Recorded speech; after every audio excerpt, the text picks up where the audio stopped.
Hi everyone, so we're on to day 19 now of the Advent Christmas watercolour challenge, and I'm going to do a Christmas rose, otherwise known as a hellebore, and I'm just going to do one into the corner.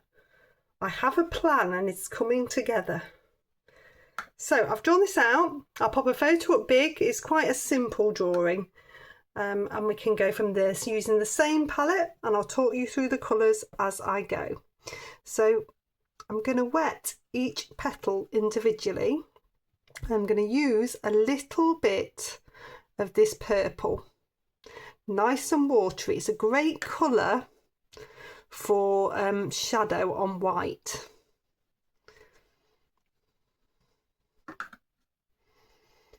So you just need to a little bit.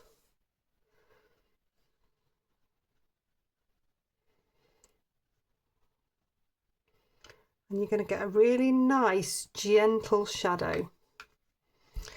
Just going to soften that in. I don't want that to be too strong. I'm going to do hard and soft shadow today. And a little bit about each.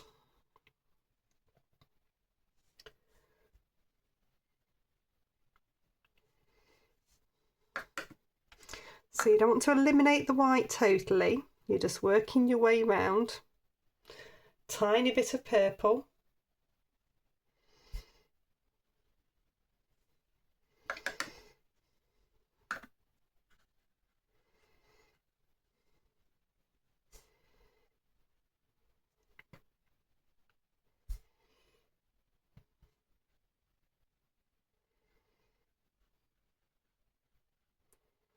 Some it would be more shadowed than others. It's because it's leaning over, you're catching the light in a different way. So that's plenty there. I'm just going to take a little bit off where we're going to have the stamens a bit later on, whilst it's still damp enough just to remove it. So this is just with a dry brush. I'm just taking a little bit off. It's very, very delicate at this stage. Just going to pop a little bit of water onto this leaf here and take in a bit of green. This green mix is the mix of Viridian and burnt sienna. So there's just an indication of a couple of leaves. I'm just going to pop in now.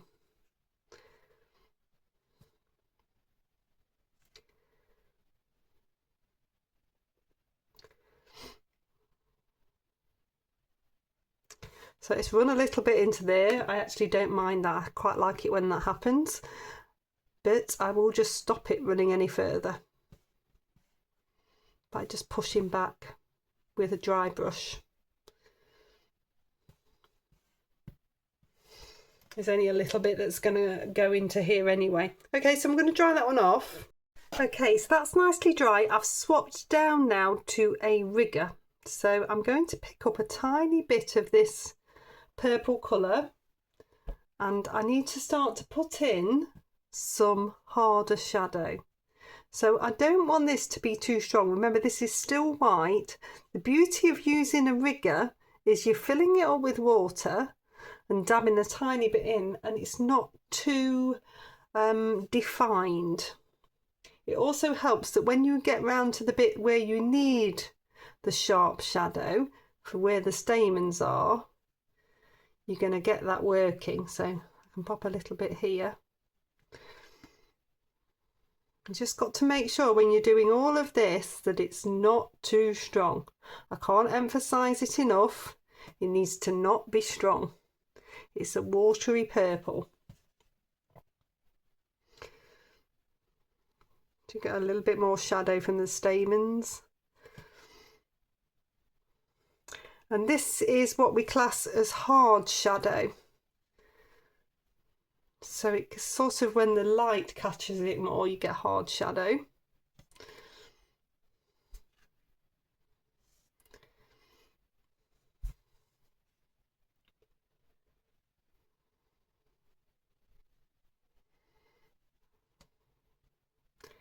So you get these little sort of indents and folds.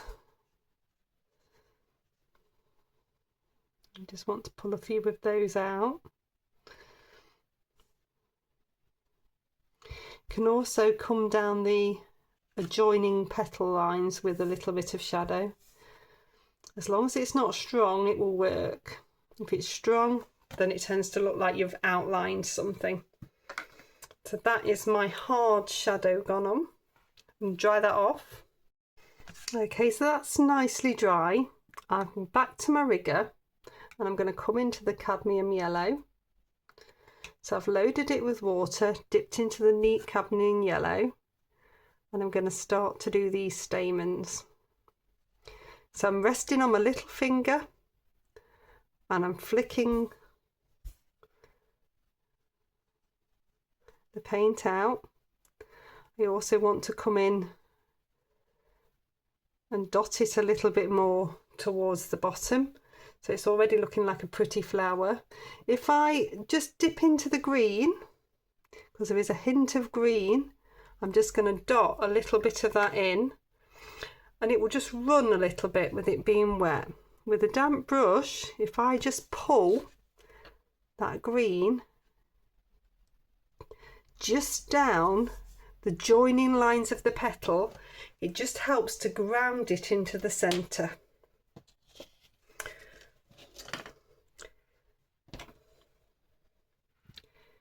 Now, there are a few little dots, so you can come in with the cadmium yellow just as it's starting to dry and just dot with the rigger randomly. Try to do it as randomly as possible. If you can see a pattern, I want you to change it. I want you to dot something really close by. It doesn't want to look patterned. You just want to get a nice look. I'm just going to bring a bit more of the yellow through of that centre. Okay, and then I'm going to look now to pop something around the outside to bring the flower out. So if I wet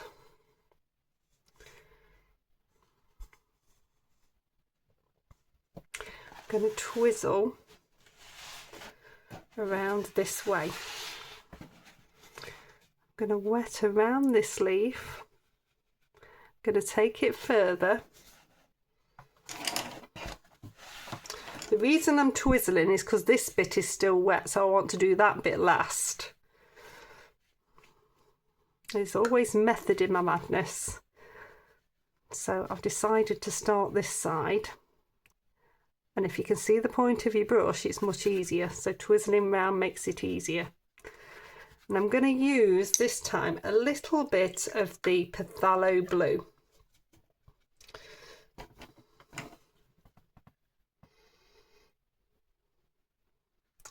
So I'm just going to bring that in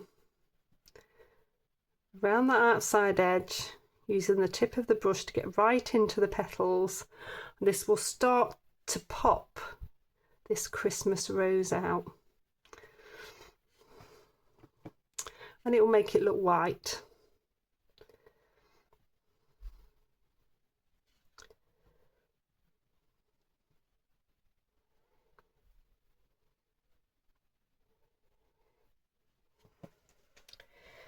I'm going to take a tiny bit of Payne's greying because it works quite nicely with the colour the other side, and it will help it pop, but not a lot.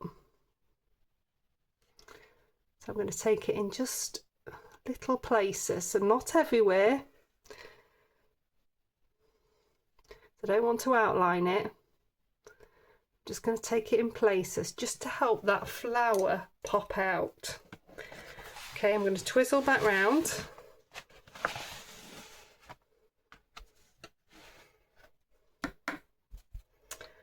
And round number 10 again, and I'm going to wet this side right the way up to the flower. And hopefully this side's dried now.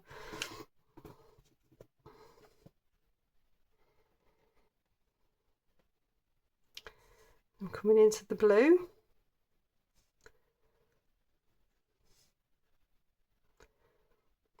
Around the edge. If you get to a point you think, oh, I've missed some water, then you want a damp brush, clean, and you're just going to touch in. Not wet, because that will make it watermark, just damp. Bring it together. And then I'm going to come in again with a little bit of the Payne's Grey just to pop this out. Just be really careful around that yellow. But that's going to really help it to stand forward. You can even bring it in a little bit more in places. That always works really nicely. Just taking it in just that little bit further. And there we go, a lovely Christmas rose.